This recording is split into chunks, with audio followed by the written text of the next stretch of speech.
আজকে আমি আপনাদেরকে TCL 8823 এই আইসি নাম্বারে যে TCL টেলিভিশন আছে সিআইটি, যে পুরোনো মডেলের যে এই যে সিআইটি টেলিভিশন আছে, এটার ফ্যাক্টরি মোড কীভাবে ওপেন করতে হয় এটা দেখাবো। এটার প্রবলেমটা হাইটের প্রবলেম।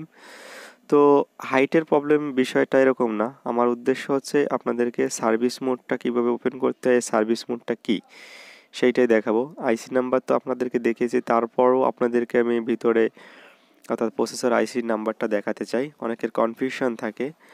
আমি যে সার্ভিস মোডটা দিয়ে আপনাদেরকে এই সার্ভিস অপশানটা ওপেন করে দেখাবো, অর্থাৎ ফ্যাক্টরি সেটিং, বেশিরভাগ আপনার TCL-এ এটাই থাকে। আপনারা দেখবেন বেশিরভাগ TCL-এ এই আইসিটাই দেওয়া থাকে। তো আইসি নাম্বারটা আপনারা মিলিয়ে নেবেন। আর ফ্যাক্টরি কোড দুভাবে ওপেন করতে হয়। তো এই যে আইসিটা রয়েছে, এটার যে ফ্যাক্টরি কোডটা আছে, এটা আপনাদেরকে আমি আজকে দেখিয়ে দেবো প্র্যাকটিক্যালে, যাতে আপনাদের কোনো রকম ডাউট না থাকে। আরেকভাবে এটার ফ্যাক্টরি কোড ওপেন করা যায়। তো সেই ধরনের টেলিভিশন যদি আসে TCL-এ, তো অবশ্যই আমি ওই ফ্যাক্টরি কোডটা আপনাদেরকে দেখানোর চেষ্টা করব। তো প্রবলেমটা মূলত আমার কোনো বিষয় না, মানে এই যে প্রবলেমটা এটা ফ্যাক্ট না, আমার দেখানোর উদ্দেশ্য হচ্ছে সার্ভিস মোড কীভাবে ওপেন করতে হয়। প্রথমত আপনাকে অরিজিনাল রিমোট নিতে হবে TCL-এর। যে রিমোটের স্ট্রাকচারটা আপনারা দেখছেন, এটা হচ্ছে এটার অরিজিনাল রিমোট। আর এটা হাইটটা ছোটো হওয়ার একটাই কারণ হচ্ছে এটার ডিফ্লেকশনটা খারাপ হয়ে যাওয়ার কারণে ডিফ্লেকশনে কাজ করা হয়েছে, তারপরে এই প্রবলেমটা আসছে। অর্থাৎ ডিফ্লেকশনটা চেঞ্জ করা হয়েছে এক প্রকারে। আর একটি কালার জমছে, ওটার সমাধান আমি করে দিব। আমার মেইন উদ্দেশ্য হচ্ছে ফ্যাক্টরি কোডটা ওপেন করা। প্রথমত আপনাকে যেটা করতে হবে, মেনু বারে আসতে হবে, যে মেনুতে আসতে হবে। তারপরে আপনাকে যেটা করতে হবে, এখান থেকে আপনাকে চলে আসতে সার্ফনেস, যেখানে শুধু আপনার সার্ফ লেখা থাকবে, এইটা আপনাকে 0 করে দিতে হবে, একদম 0 করে দিতে হবে। আমি যেভাবে বলতেছি ঠিক ওভাবেই করবে। আমি তো প্র্যাকটিক্যালি দেখিয়ে দেবো, তারপর আপনাদের বলে দিচ্ছি। এখান থেকে সার্ফনেসটা সেটিংয়ে যে 0 করবেন, আর কমপ্লিটলি 0 করে দিতে হবে, ব্যাস। তারপরে আপনাকে এখান থেকে উইথড্র করে নিতে হবে। এখান থেকে উইথড্র করে নিলাম। এরপর যেটা করতে হবে, আপনার টেলিভিশনে যে ভলিউম মাইনাস বাটনটা আছে, মাইনাস বাটনটা, আর হচ্ছে আপনার রিমোটে থাকা ডিসপ্লে বাটনটা আছে, একসাথে চেপে ধরতে হবে, ঠিক আছে? একটু সময়ের জন্য চেপে ধরে রাখতে হবে, দুটো অপশন। আমি আপনাদেরকে প্র্যাকটিক্যালি দেখিয়ে দেবো, তার আগে বলে দিচ্ছি আমি এইটা করব। আপনাকে দেখেন, আমি আপনাদের যদি দেখাই, আপনারা একটু নোটিস করবেন, মানে খেয়াল করবেন আমার রিমোটের কোথায় ডিসপ্লেটা লেখা আছে। দেখেন, আমি আপনাদেরকে একটু ক্লোজ করে দেখাই আপনাদের বোঝার সাথে। দেখেন এইখানে দেখেন ডিসপ্লে কিন্তু লেখা আছে, লক্ষ্য করুন। তো আপনাকে ভলিউম মাইনাস আর ডিসপ্লে একবারে চাপতে হবে। তো দেখুন, লাইভ দেখুন। আলো প্রায় নেই, ফ্ল্যাশ দিচ্ছে নাকি না, সামনে দেখুন কটে কিনা রাখাইছি, এই রিমোটে মাঝে মাঝে করে না কাজ।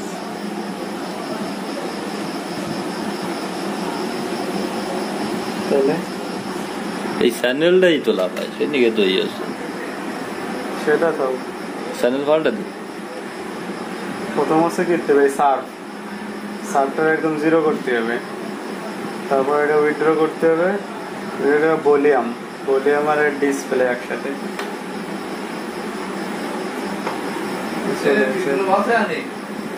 না গেল কই চার দোকানে শামশের, আবার রাইস কুকারের চাবি পড়ে যায়। হচ্ছে বিপ্লব কি বাজারে আইছে না আসে নাকি? শামশের চার দোকানে আছে।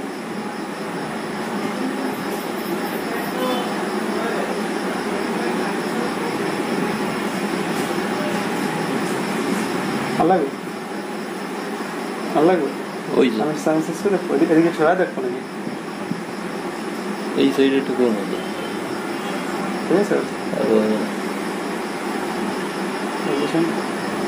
কালারের কোনো পরিবর্তন, ব্রাইট অন্য চ্যানেলে কন্ট্রাস্ট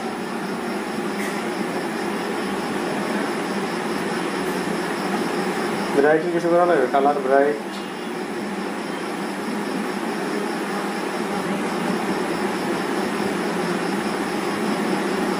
जैसे बोल रहे हैं ना RGB রেড গ্রিন ব্লু চাবি একটা ভালো চ্যানেলে বিটিভিতে কিছু বোঝা যায় কালার ঠিক করতেছিস করছে ভালো চ্যানেলে না যে কালার ঠিক করবি কোথায় সেটা ওয়াফ আনছিলাম এই ডিতে যাইয়া কোনো জন সব কিছু নেই আগেরটাই ডি চলে আইছে এখনো ফ্যাক্টরি যায়নি তাই এই যে ফ্যাক্টরিটাকে অফ করে নিই এবার অফ করে অন করে পাওয়ার সাপ্লাই বন্ধ করে